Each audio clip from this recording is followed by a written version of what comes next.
Dari Dubai International Financial Center, saat ini saya sudah bersama dengan Direktur Utama Bank Syariah Indonesia, Bapak Heri Gunardi. Selamat pagi Pak Heri, Assalamualaikum. Waalaikumsalam warahmatullahi wabarakatuh. Selamat pagi Mbak Sarifah. Ya, selamat pagi, sehat selalu untuk Pak Heri. Terima kasih waktunya untuk CNBC Indonesia.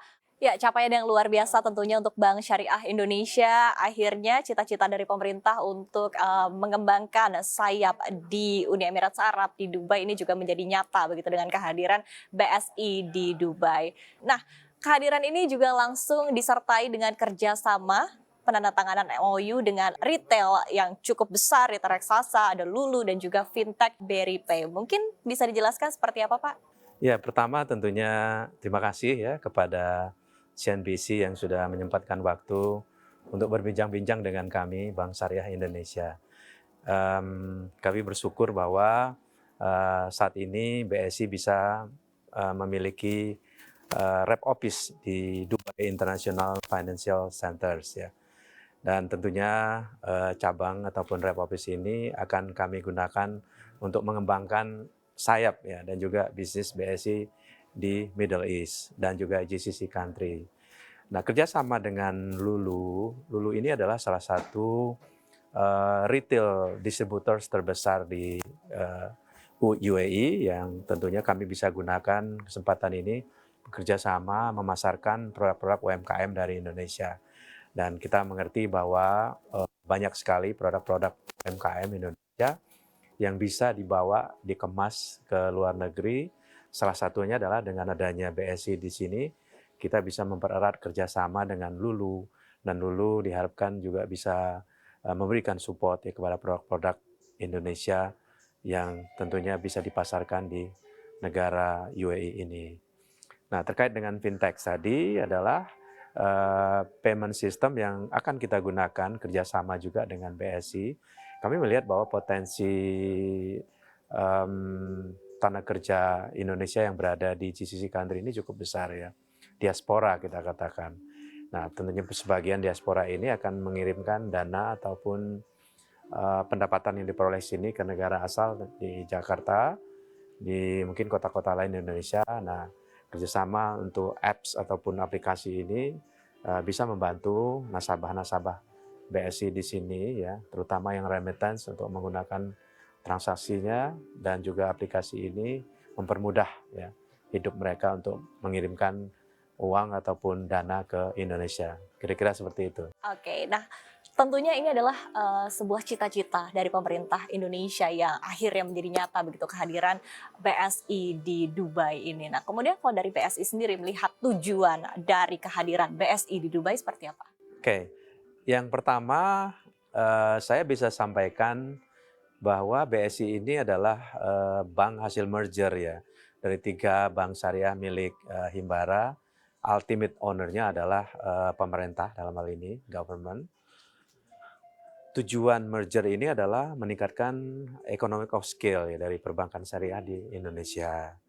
Nah, kami melihat bahwa market share yang dimiliki oleh BSI di Indonesia itu lebih dari 45%. Artinya kita tidak hanya ya bertanding di sebagai local player, tapi juga kita harus mengembangkan sayap di internasional atau di global. Nah, kami melihat bahwa Dubai ini merupakan salah satu destination ataupun negara yang memang memberikan banyak kemudahan ya bagi perbankan dari negara lain untuk beroperasi di sini. Baik dari sisi perizinan, environment-nya, dukungan infrastruktur, dan lain sebagainya, itu sangat memungkinkan BSI itu lebih fit ada di sini. Nah, sehingga kami memilih bahwa kami akan memiliki satu presence yang ada di Middle East, tentunya memulai dari Dubai. Nah, awalnya adalah rep office, tentunya izin ini berjenjang ya. Mulai dari rep office, ya, mohon doanya gitu dalam setahun ke depan, tentunya kita akan berubah wujud ya, license-nya menjadi full branch ya. Yang dengan demikian memberikan peluang yang lebih lebar lagi untuk BSI berkiprah melayani nasabah, tidak hanya yang di Indonesia tapi juga yang di sini lebih baik lagi dan lebih lebar. Oke, dalam periode, dari rep office, kemudian nantinya akan menjadi full branch, ini kira-kira untuk target-target di periode ataupun juga di fase-fase awal seperti Ya. apa?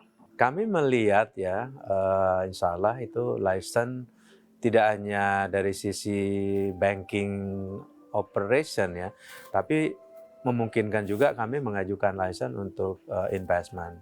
Jadi tujuannya kami melihat bahwa bilateral trade ya antara government of UAE dengan Indonesia setahun tuh mungkin sekitar 3 sampai 4 billion US dollar.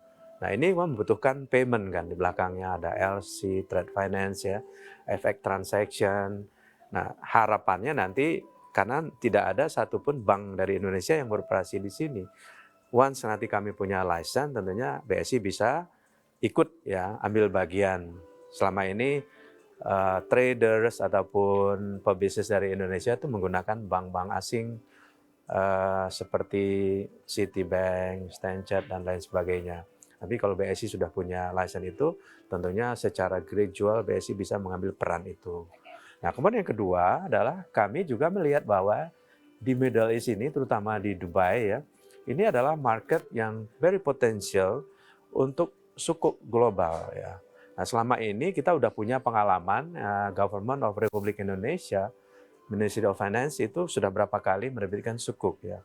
Dan sukuk itu sebagian besar investors ya ada di GCC country ini di Middle East, tidak hanya di Dubai, tidak hanya di Abu Dhabi, tapi juga mungkin dari Saudi, dari Qatar ya, dari negara lain, Oman misalnya. Nah, kita punya cita-cita seperti itu ya. Once kita punya izin misalnya diberikan di granting license untuk capital market oleh DIFC di sini, Dubai International Finance Corporation Centers, sorry, di sini ya kita mungkin bisa melakukan hal yang seperti tadi, menjadi managers atau co-lead managers dan lain sebagainya sangat dimungkinkan. Oke. Nah, kemudian sebetulnya ada cita-cita yang lebih besar lagi, Pak, untuk BSI ini menjadi 10 bank syariah terbesar Ya. di dunia. Mungkin strategi-strateginya seperti apa, Pak? Oke. Salah satu ambition namanya ya. Jadi objektif di corporate plan BSI itu dalam tahun 2025 nanti diharapkan untuk menjadi salah satu global player, artinya menjadi one of the top 10 global syariah bank.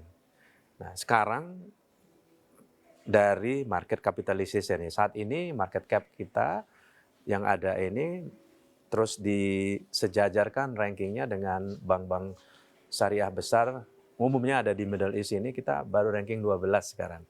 Nah, terus dengan berjalannya waktu, bisnis kita tumbuh, bottom line kita meningkat, harapannya dalam 2 atau 3 tahun ke depan kita bisa masuk dalam Liga 10 besar.